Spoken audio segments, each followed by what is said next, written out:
안녕하세요. 김태현 목사입니다. 뚜벅뚜벅 메시지 복의 진실과 오해 시리즈 세 번째입니다. 그래서 넘어져도 괜찮다. 그래서 넘어져도 괜찮다. 시편 73편 22절에서 24절, 히브리서 4장 16절, 누가복음 15장 20절의 말씀 가지고 함께 뚜벅뚜벅 걸어가겠습니다.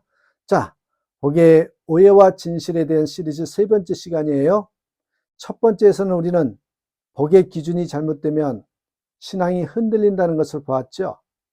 두 번째는 이 마음이 상하면 하나님에게서 멀어진다는 것을 보았습니다. 그렇다면 오늘은 이 질문으로 들어가 보죠.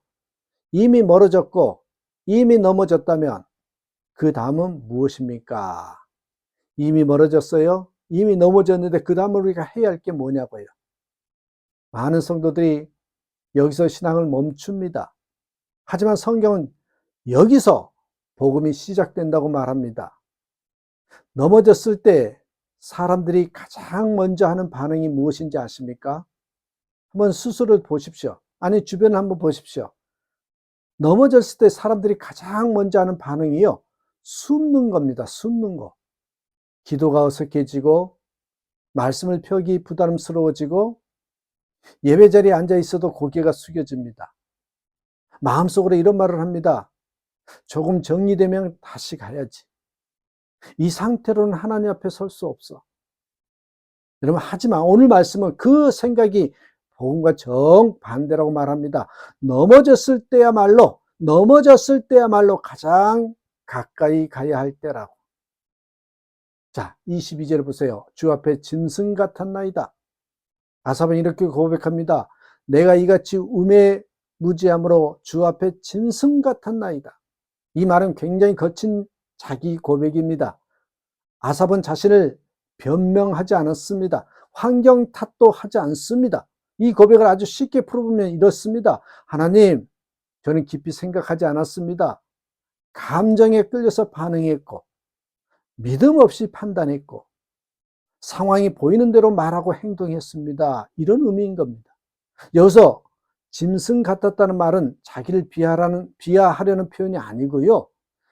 이성보다 감정이 앞섰다. 하나님보다 상황이 더 커 보였다라는 아주 솔직한 자기 진단입니다. 아삽은 말하는 것입니다. 하나님, 제 모습은 믿음의 사람답지 않았습니다. 그런데요, 정말 놀라운 것은 그 다음입니다. 우리는 보통 이렇게 생각합니다. 이 정도로 무너졌으면 하나님도 실망하셨겠지. 이런 모습이면 하나님이 멀어지셨겠지. 그런데요, 아삽은 전혀 다른 말을 합니다. 23절에 그러나 나는 항상 주와 함께 하니 주께서 내 오른손을 붙드셨나이다. 아삽은 말하지 않았습니다. 그래서 하나님이 떠나셨다. 그래서 하나님이 등을 돌리셨다. 여러분, 이런 말 하지 않았어요. 오히려 이렇게 고백합니다. 그런데도 하나님은 나를 붙들고 계셨다. 그런데도 하나님은 나를 붙들고 계셨다.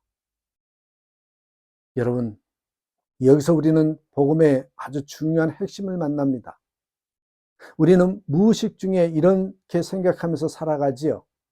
잘하면 하나님이 가까이 계시고 실패하면 하나님이 멀어지신다고. 하지만 성경은 정반대 이야기라고 그랬죠. 하나님은 우리가 넘어졌을 때 비로소 더 분명하게 붙드시는 분입니다.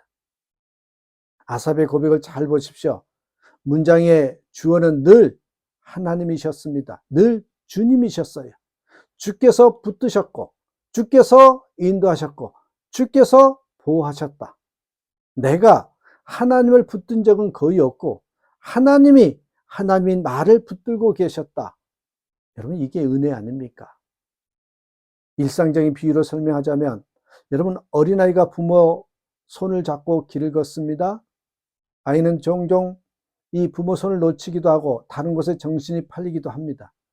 그런데 안전한 이유가 무엇입니까? 아이가 손을 잘 잡아서가 아니라 부모가요, 아이 손을 놓지 않기 때문입니다. 신앙도 마찬가지입니다. 우리는 종종 믿음이 약해지고 감정이 흔들리고 실수하고 넘어집니다. 그러나 그때마다 하나님은 우리에게 이렇게 말씀하십니다. 네가 나를 놓쳐도 나는 너를 놓지 않는다. 그래서요, 복음은 이거예요.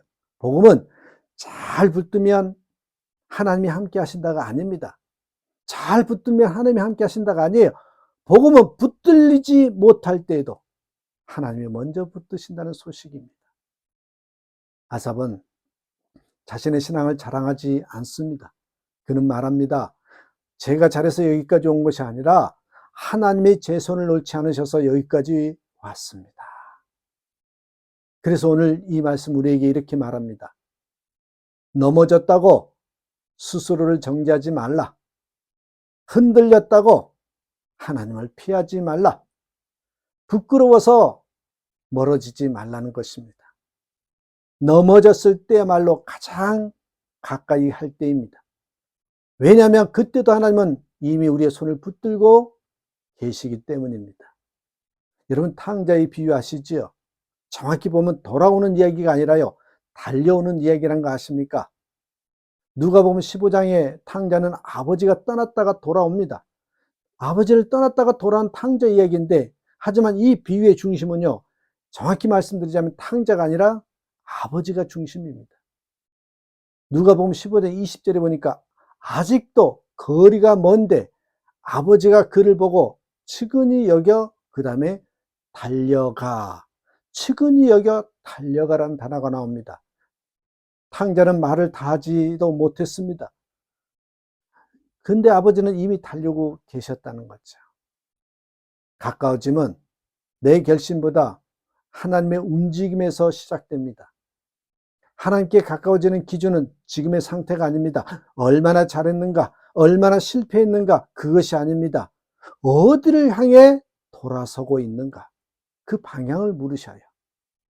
넘어졌어도 하나님을 향해 고개를 들면 이미 가까워지고 있는 것입니다. 여러분, 복받은 사람의 세 번째 특징은 이것입니다. 넘어졌을 때 하나님께 더 가까이 가는 사람. 그래서 오늘 이 말씀을 이 한 문장으로 남기고 싶습니다. 넘어짐은 끝이 아니라 하나님께 더 가까워지는 시작이 될 수 있습니다. 넘어짐이 주님께 가까워지는 시작이라는 걸 잊지 않고 주님께 다가가는 저와 여러분 되시기를 주님의 이름으로 축복합니다. 감사합니다.